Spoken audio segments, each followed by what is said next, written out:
Hello everyone, hope you all are doing well. So पिछले 2 sessions में हमने पढ़ाई की गूगल शीट के फीचर्स के बारे में और हमने गूगल शीट और एक्सेल के डिफरेंस को जाना। हमने we also took a tour of interface of Google sheet. So ये तीनों बहुत ही इंपॉर्टेंट चीज़ें हमने कवर कर ली हैं। And as we discussed in the last session that now we are going to dive deep in the formula. So that day has come और आज से हम फॉर्मूला स्टार्ट करने वाले हैं। I will start from the very basics, okay? Because Google sheet में basic formula भी है और एडवांस फार्मूला भी है, तो हम पहले बहुत ही बेसिक और बहुत ही छोटे फार्मूला से स्टार्ट करेंगे। One of them is if, okay? So आज हम इफ़ को पढ़ने वाले हैं। हमें सबसे पहले हम ये पढ़ने वाले हैं कि इफ़ में कितने फार्मूलाज आते हैं। उसके बाद हमें कब पता चलेगा कि हमें इफ़ फार्मूला को यूज़ करना है। अगर यूज़ करना भी है तो उसका सिंटैक्स क्या होता है, उसका एग्जाम्पल क्या होता है, और उसके बाद हम कुछ क्वेश्चंस को प्रैक्टिकल भी करेंगे।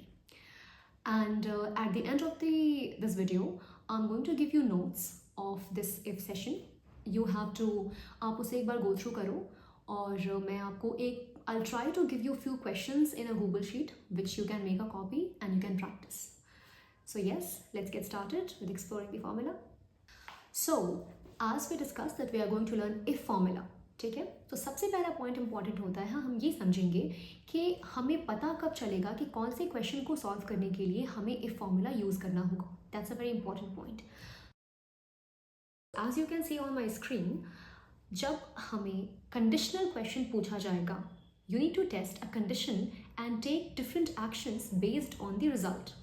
ओके, विच मीन्स मैं आपको एक एग्जाम्पल देके समझाती हूँ. Suppose you are may be you are a school teacher, okay, and आपके पास डेटा है स्टूडेंट्स का and exam result. So you have scores, you have children name and you have scores.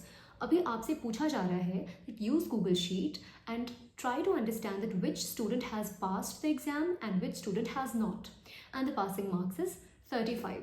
Let's consider for now 35. तो अभी इस condition में आप क्या कर रहे हो, आप एक कंडीशन आपको दिया गया है कि अगर कोई स्टूडेंट 35 से अबव मार्क्स ऑब्टेन कर रहा है तो वो स्टूडेंट, उस स्टूडेंट ने एग्जाम को पास कर लिया है, otherwise that student has not pass the exam. This is the simple condition. तो अगर कभी भी आपको ऐसा कोई कंडीशनल क्वेश्चन पूछा जाता है, then you are going to use if formula.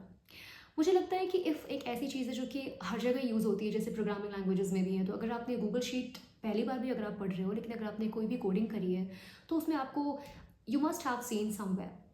Okay, then second condition आप मेरी स्क्रीन पे देख पा रहे हो, यू वॉन्ट टू कैटेगराइज और लेबल डेटा. सो अभी यहाँ पे क्या होता है कि अगर आपको कैटेगराइज करना है तो let's understand with this example that there is a sales data, right? There are few products and then there is a column of the sales of those products. तो हमें ये पता करना है कि वो कौन से प्रोडक्ट्स हैं जिनकी सेलिंग बहुत अच्छी हो रही है और जिनकी सेलिंग अच्छी नहीं हो रही है. तो अब यहाँ पे भी हमने कंडीशन दे दिया कि अगर किसी प्रोडक्ट को 50,000 से ज़्यादा 50,000 अमाउंट ज़्यादा सेल हुआ है, so that will be considered as high selling product, otherwise it's a low selling product. तो अब हम यहाँ क्या करने की कोशिश कर रहे हैं, हम यहाँ 2 कैटेगरी बनाने की कोशिश कर रहे हैं, high and low. And the condition is the sales amount of that product should be greater than 50,000.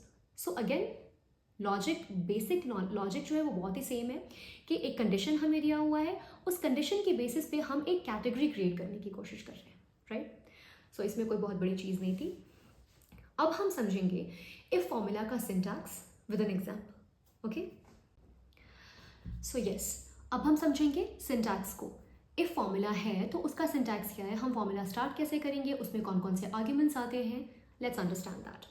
So look at my screen, if you'll see if formula starts with a logical test. No, what is a logical test? जैसा कि मैंने आपको बताया that in if formula you must have a condition. आपके पास एक condition है कि अगर ये कंडीशन सेटिस्फाई हो रहा है तब ये रिजल्ट आएगा, अदरवाइज ये रिजल्ट आएगा. So you always have a condition.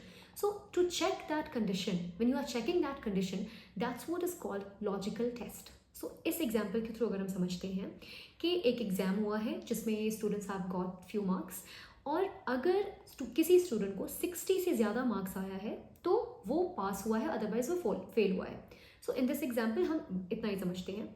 अभी क्या होगा, अब लॉजिकल टेस्ट में हम क्या करेंगे, हम चेक करेंगे कि स्कोर का जो कॉलम है, जो सेल है जो कि हमें स्कोर बताएगा, उसमें 60 से ज़्यादा मार्क्स किसे आए हैं. So suppose A1 is the cell where score is written. So we'll just go and write A1 is greater or equal to 60. मतलब जिसे 60 आए हैं और 60 से ऊपर आया है. So those students have passed the exam. So जब हम वो पार्ट जो हम चेक कर रहे होते हैं उसे हम कहते हैं लॉजिकल टेस्ट. ठीक है. सो अपना फर्स्ट आर्ग्यूमेंट जो हम पास करते हैं that is logical test. Then will come value if true and value if false. तो अगर ये लॉजिकल टेस्ट सही हो जाता है, पास हो जाता है, एज इन अगर वो student the score that we were trying to check अगर वो 60 से ज़्यादा हुआ या 60 के इक्वल हुआ, मीन्स लॉजिकल टेस्ट का रिजल्ट ट्रू आया. करेक्ट. अगर स्टूडेंट जो भी हम कंडीशन दे रहे थे अगर वो करेक्ट निकला, मतलब लॉजिकल टेस्ट का रिजल्ट ट्रू आया, तो उस केस में जो हम यहाँ लिखेंगे that will be our answer. And अगर ये लॉजिकल टेस्ट का रिजल्ट ट्रू नहीं आया, मतलब हम जो कंडीशन दे रहे थे वो सेटिस्फाई नहीं कर रहा है, देन हम जो यहाँ लिखेंगे वो हमारा आंसर होगा, वैल्यू इफ फॉल्स. सो इसीलिए कहा जाता है लॉजिकल टेस्ट हम पहले करते हैं. If this satisfies then you get this as an answer. इसीलिए इसे कहा जाता है वैल्यू इफ ट्रू. मतलब if this logical test is true then will get this value, and if this logical test is false then will get this value. ठीक है. अब हम समझते हैं जरा हमने इस सेंटेंस को कैसे लिखा है. So if A1 is greater or equal to 60 then the student has passed the exam, otherwise fail. तो अगर ये लॉजिकल टेस्ट करेक्ट होता है तो फिर क्या होगा, दिस आंसर विल कम, मतलब student has pass the exam. अगर ये A1 50 हुआ विच इज नॉट ग्रेटर और इक्वल टू 60 तो हमारा आंसर फेल होगा. राइट. ये मैं अभी आपको थियोरेटिकली बता रही थी. Now let's jump and do some practical examples. Okay. अब हम समझते हैं. अभी आप देख पा रहे हो स्क्रीन पे दैट यू हैव 3 कॉलम्स. मैंने बहुत ही छोटा डेटा सेट लिया है because I understand you all are beginners, और I don't want to confuse you guys by giving a larger data set because our main aim is to understand the formula. Okay. Larger data set पे हम बाद में बात करेंगे. So currently in this data set, that small data set that we have 3 column. One is name, age and score, and the question is that student has passed or not. Passing marks क्या है 35. बहुत ही simple सा question है. ठीक है. अब इसे हम समझते हैं कि अब इतने सारे स्कोर्स को हमें पता करना है whether they have pass the exam और नॉट. तो हम कैसे करने वाले हैं, let's start writing the formula. Let me zoom it. A is equal to, so yeah, in Google Sheet all the formula starts with an equal to sign. So whatever formula you're going to write in a cell, you have to start with an equal to sign. Simple. And what formula we are going to use? If. So I'm going to use if. And logical expression, it's the same thing that we just studied here, logical test, right? So logical expression. Now what do we want to check? We want to check that whether these scores are greater or equal to the passing marks. Now what is the passing marks? Passing marks was 35. Okay. So now we'll select this cell. The moment we selected the cell, you see C5. So this was C column. This was C column and this was 5th row. Okay. So it says C5 greater or equal to, what is the passing marks? 35. Ab, this is the logical expression. This is the logical test. We are trying to check that if, and one thing you'll notice, one second, sorry. So yes, अगर आप notice करोगे जैसे जैसे मैं formula लिखती जा रही हूँ तो मैं जो भी आर्ग्यूमेंट पे हूँ वो यहाँ पे हाईलाइट हुए जा रहा है. Suppose right now I am at logical expression, I am writing this argument. So अभी ये हाईलाइट हुआ है, राइट. अभी जैसे ही मैं कॉमा दूंगी आप देखो ये हाईलाइट हो जाएगा. तो ये आपको हेल्प करता है. You don't have to by heart the formula. This just helps you कि आप फॉर्मूला को करेक्टली लिख रहे हो and on which argument you are right now. ठीक है. तो अभी हमने फर्स्ट आर्ग्यूमेंट लिख दिया है which was a logical test. Now we are on second argument. What do we want? If the score is greater than or equal to 35, then the student has passed the exam, right? So we are going to write passed. अब आप question पूछोगे that why have you given this two quotes and then you have written passed? So because passed is a text. We are passing a string. तो उस case में जब भी आप कोई भी string लिख रहे हो फॉर्मूला में और text लिख रहे हो, then you give the 2 inverted commas, okay?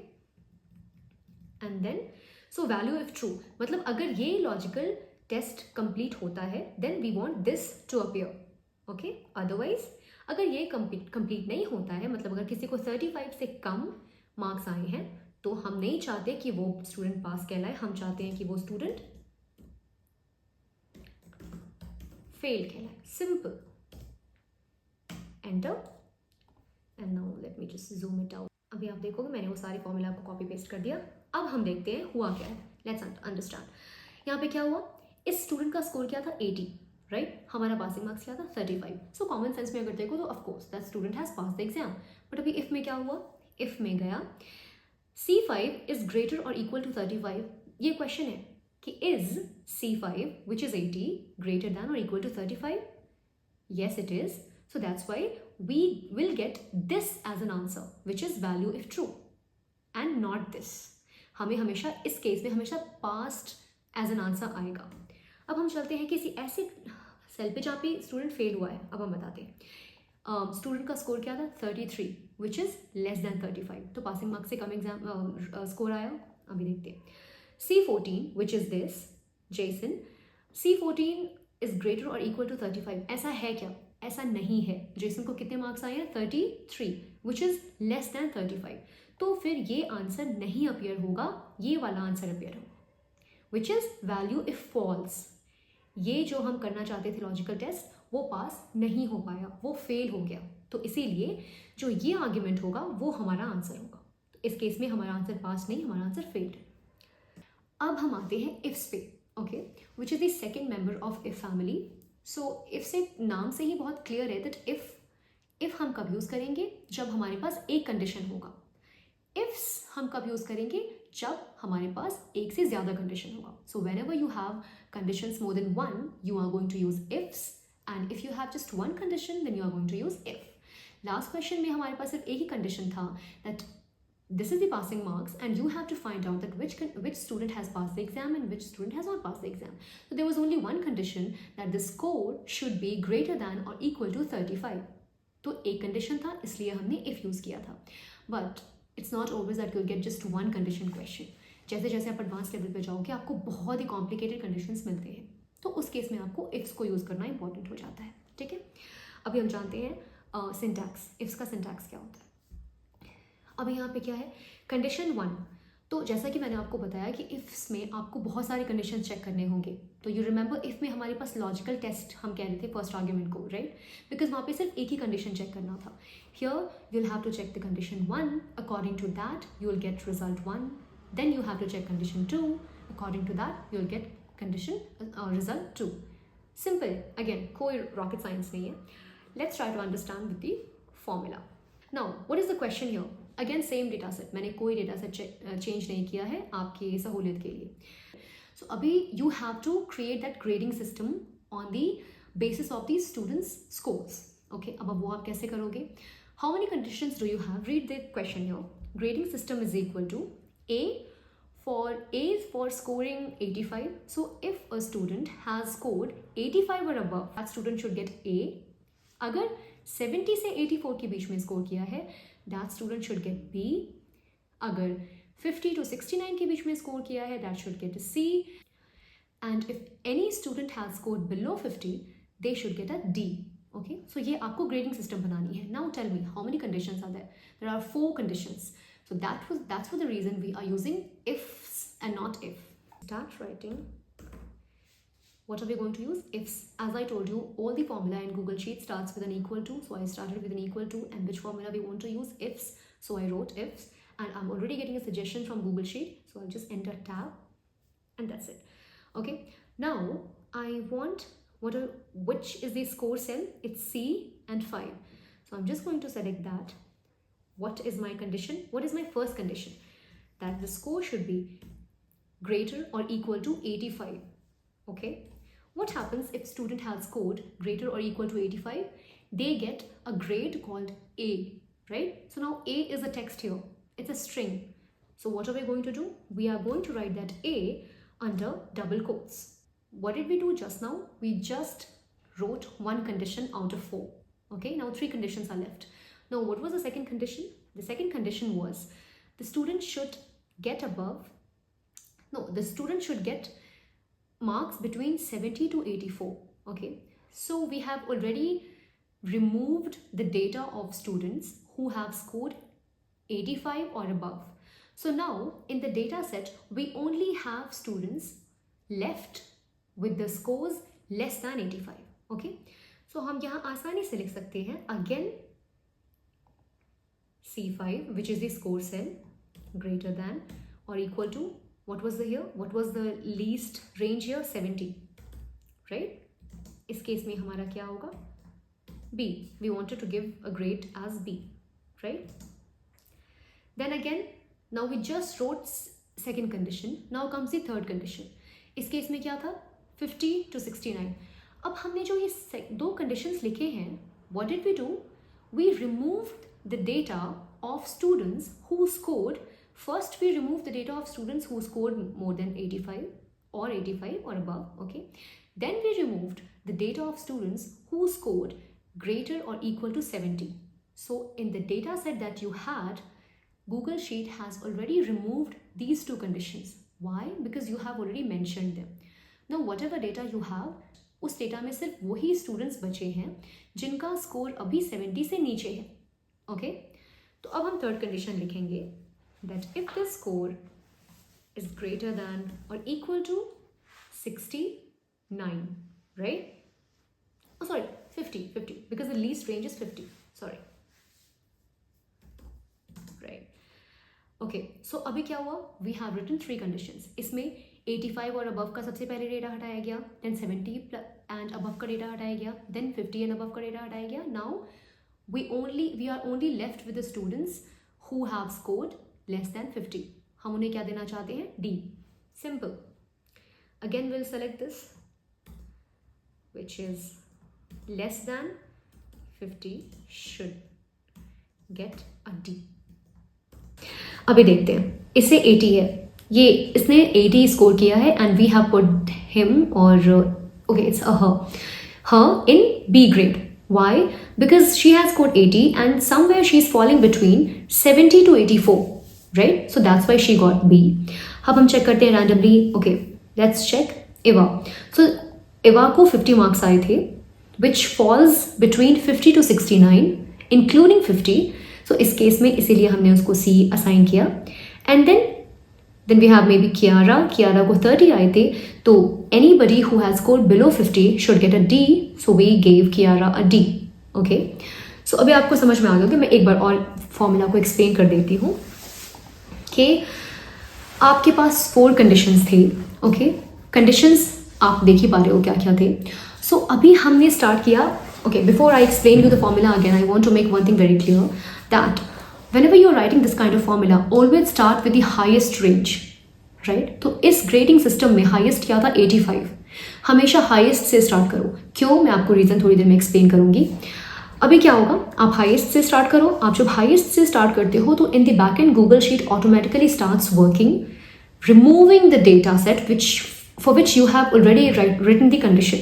तो अभी क्या हुआ था, आपने C5 is equal to greater than 85, ये कंडीशन आपने जैसे ही लिखा और उसका आपने रिजल्ट दिया कि उस कंडीशन में मुझे एक A ग्रेड चाहिए. जैसे ही आपने ये कंडीशन दिया, गूगल शीट ने बैकएंड से इस डेटा सेट में से वो सारे डेटा सेट को हटा दिया जिसने 85 से ऊपर के स्कोर ऑब्टेन किए हैं.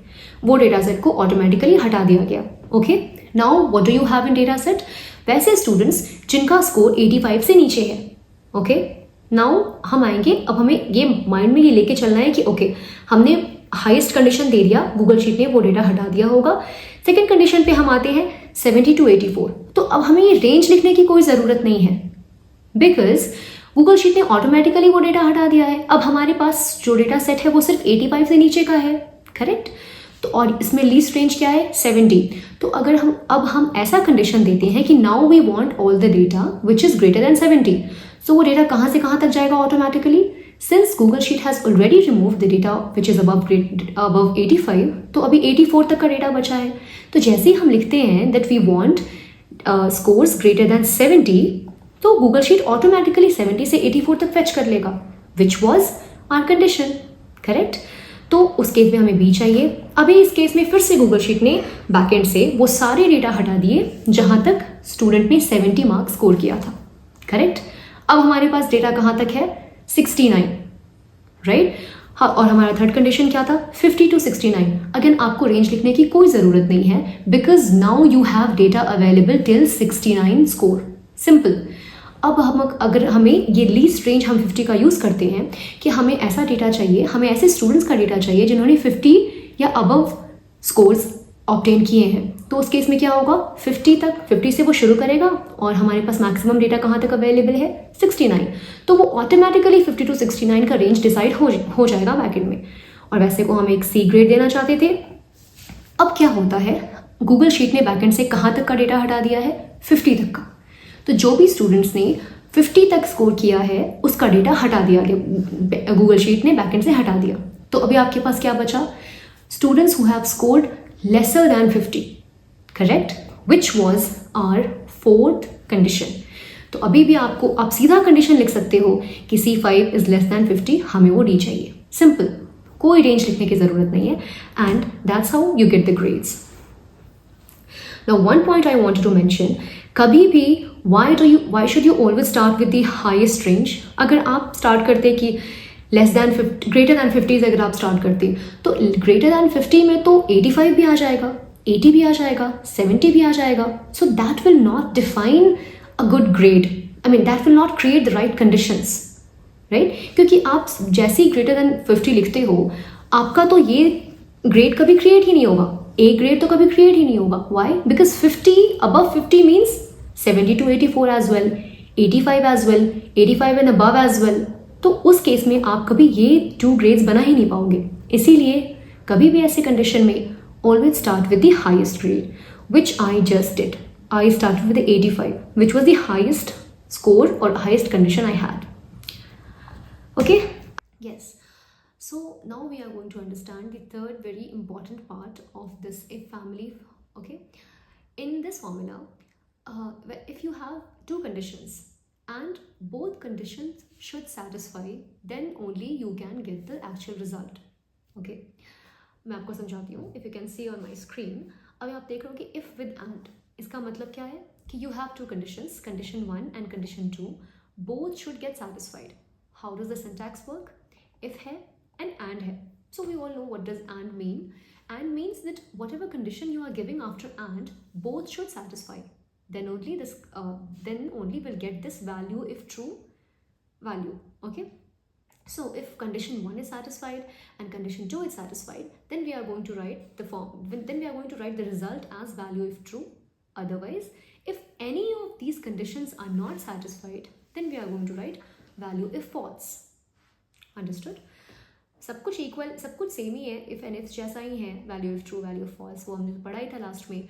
आपको बस एक एडिशन है कि if you have two conditions and you want both of them to satisfy and then you want the result to appear, उस केस में आप यूज करोगे if plus and.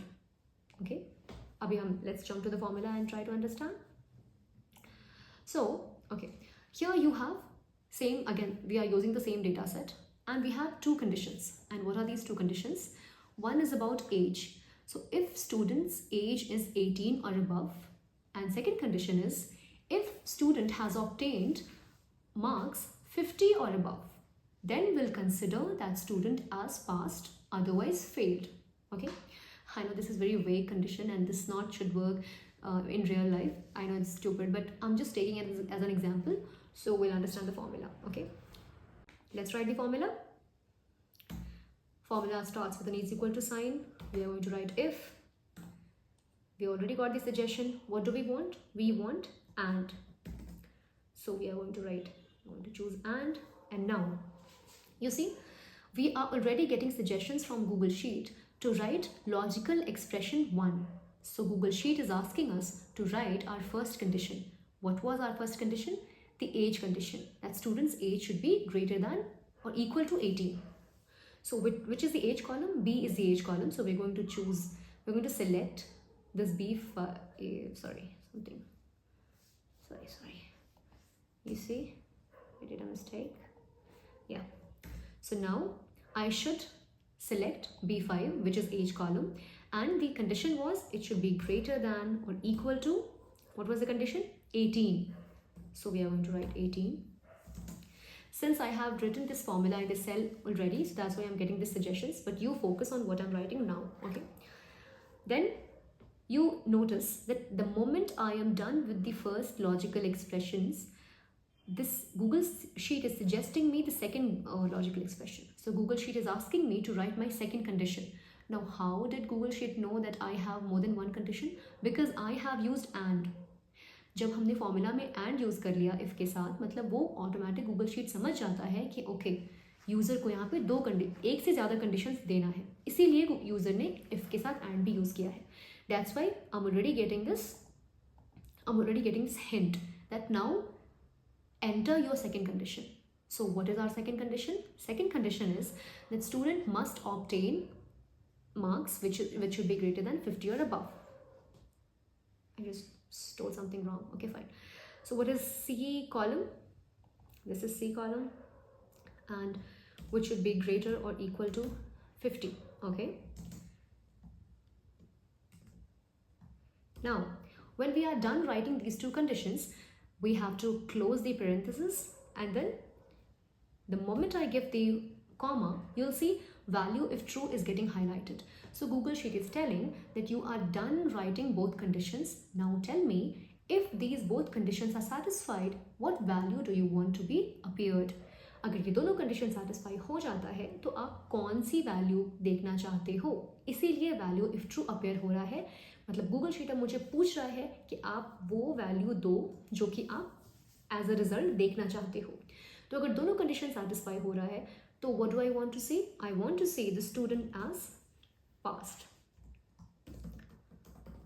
So we'll just go here and we'll write passed, and don't forget we are writing in double quotes because we are writing a text. Okay, otherwise अभी देखो value है false.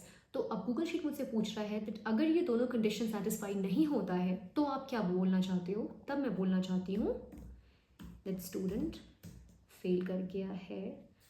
Okay, something wrong. Okay, उस condition में मैं ये बोलना चाहती हूँ and I've closed the parenthesis and now we'll click enter. Yes. Okay, so let's try to see manually now. अब यहाँ पे आप देखोगे यहाँ पे failed आ रहा है. Okay, क्यों failed आ रहा है? We'll try to understand. What were our both conditions? एक तो था age should be 18 or above, mark should be 50 or above. Our first student is Alice. Alice को का age क्या था? 17. So हमने जो फर्स्ट कंडीशन लिखा था that B5 should be greater or equal to 18, ये तो satisfy नहीं हुआ because Alice is 17 years old and our first condition was the student must be 18 or 18 plus. So first condition तो satisfy नहीं हुआ. Second condition को देखते हैं. हमारा second condition था that marks should be 50 or above, and what is the marks which Alice has scored? 80. तो मतलब second कंडीशन तो एलिस ने सेटिस्फाई कर लिया but Alice first condition satisfy नहीं कर पाई. ओके, इसीलिए हमने कहाँ डाला एलिस को? वैल्यू इफ ट्रू में या फिर वैल्यू इफ फॉल्स में? हम एलिस को वैल्यू इफ फॉल्स में डालेंगे. क्यों डालेंगे? Because Alice has not satisfied the first condition. Okay, इसीलिए एलिस फेल हो गई है. अब हम सेकेंड आते हैं जहाँ पे स्टूडेंट पास किया हुआ है. विल सी.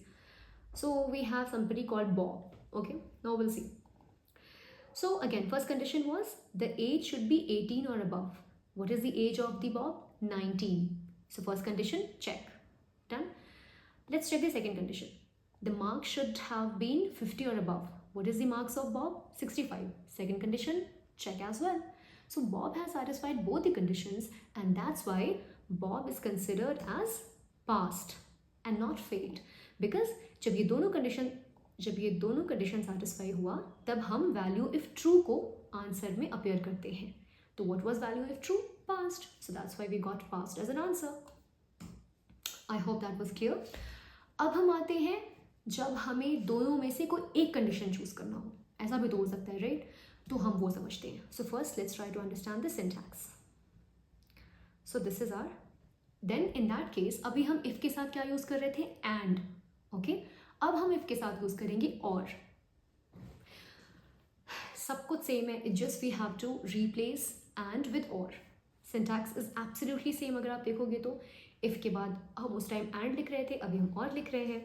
यहाँ पे अगर ऊपर आप याद होगा, हम यहाँ पे एंड लिख रहे थे, राइट? यहाँ पे हम क्या लिख रहे हैं? और लिख रहे हैं। Condition 1, condition 2, any one of them should be satisfied. अगर सेटिस्फाई कोई एक भी सेटिस्फाई हो जाता है तब हमारा आंसर होगा वैल्यू इफ ट्रू। अगर कोई भी सेटिस्फाई नहीं होता है तब हमारा आंसर होगा वैल्यू इफ फॉल्स। अभी हम आते हैं, यहाँ पे हम लिखने वाले हैं और के साथ। सब कुछ सेम है, बस एंड को रिप्लेस करना है और के साथ। हमारा कंडीशन आपको याद ही होगा, अगर ये दोनों कंडीशन अगर एज 18 एंड अबव है एंड मार्क्स 50 एंड अबव है, तो हम इन दोनों में से अगर कोई एक कंडीशन भी सेटिस्फाई हो रहा है, will declare that student as pass, otherwise will declare that student as fail. चलिए, that will be our condition. Will start with if हो गया, एंड देन वी हैव और लिख दिया हमने। Now again Google Sheet already understood that okay, user has two conditions, that's why user has used or with if। ठीक है, आपको already अगर आप देखोगे तो आपको हिंट मिलने लगा है गूगल शीट से। So logical expression 1, what is my first condition? That age should be greater और इक्वल टू 18। अभी देखो, अभी जैसे ही मैंने कॉमा दिया ये शिफ्ट हो गया सेकंड पे। अगर हमारा सेकंड कंडीशन क्या है? Score should be greater or equal to 50। okay, हम will close the parenthesis and then हम comma देंगे। so value if true is getting highlighted। सब कुछ सेम ही हो रहा है अगर आप देखोगे तो। now अगर ये दोनों में से कोई एक भी कंडीशन सेटिस्फाई हो जाता है, what do we want the result to be appeared? we want maybe just past, or maybe I want to write condition satisfied। I can write anything I want, right? Condition satisfied, otherwise condition not satisfied। that's how we want it to be। let me copy paste the formula। let's understand, because B5 greater than or equal to 18, is Alice satisfying that condition? No, Alice is 17 years old and as per our condition it should be 18। so first condition satisfied? No, not check। now we'll come to second condition, which is C5 is score greater than or equal to 50। has Alice scored greater or equal to 50? No, Alice has scored 40। so means Alice has not satisfied any one of the conditions। so what will be the answer? Value if true or value if false? The answer will be value if false, because student has not satisfied any one of the conditions। understood? in this case, Bob's case, so Bob is satisfying both the conditions। Bob का age भी 18 से ज़्यादा है और Bob का marks भी 50 से ज़्यादा है। age भी 19 है, marks भी 65 है, तो इसीलिए जो Bob के टाइम पे आंसर है वो value if true आ रहा है, because Bob is satisfying both the answers, both the conditions। I meant Bob is satisfying both the conditions। okay, मैं अभी आपको एक ऐसा कंडीशन दिखाती हूँ जिसमें एक सेटिस्फाई हो रहा होगा, एक नहीं हो रहा होगा। Okay, let's check Farhan. Okay, Farhan में क्या हो रहा है? फरहान B10, तो Farhan is 23 years old। So Farhan is satisfying first condition which is of age which should be greater or equal to 18। so Farhan is of 23 years old, तो वो कंडीशन तो सेटिस्फाई हो रहा है, लेकिन क्या सेकंड कंडीशन सेटिस्फाई हो रहा है? सेकंड कंडीशन था दैट स्टूडेंट शुड ऑब्टेन 50 और above, but Farhan has just obtain 40। Still अगर आप देखोगे it's condition satisfied. Why? Because one of the both conditions was satisfied। age condition was satisfied। we understand that score condition was not satisfied, but age condition was satisfied, and hence in this case the answer was value if true। what was value if true? Condition satisfied। so I hope you understood today's session। you understood if family and their 3 important formula। so मैं कोशिश करूँगी कि मैं एक notes बना के description box में डाल दूँ about if, और मैं ये भी कोशिश करूँगी that I'll create a Google sheet and I'll give you a small set of data set, और मैं आपको उसमें कुछ questions भी दूँगी and you can practice with that। and for now you can just watch the video again and again if you have any issue। आपको अगर कोई भी query है, drop that in comment section, I'll answer that। and yes, मिलते हैं next session में with some new formula। bye bye।